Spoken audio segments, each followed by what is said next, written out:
Here's how to create realistic shadow in Photoshop. First of all, right click on your image layer and click on Convert to Smart Object. Now duplicate this layer.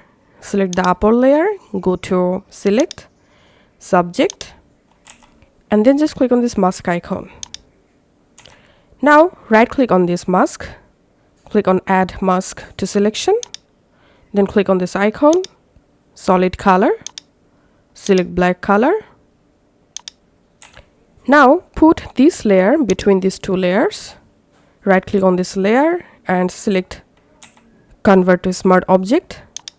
Now hide this upper one layer. Select this middle layer and press Ctrl T. Right click on your shadow. Select Perspective. And all you have to need, move your shadow just like this. Click on, again right click on your subject. This time select Distort.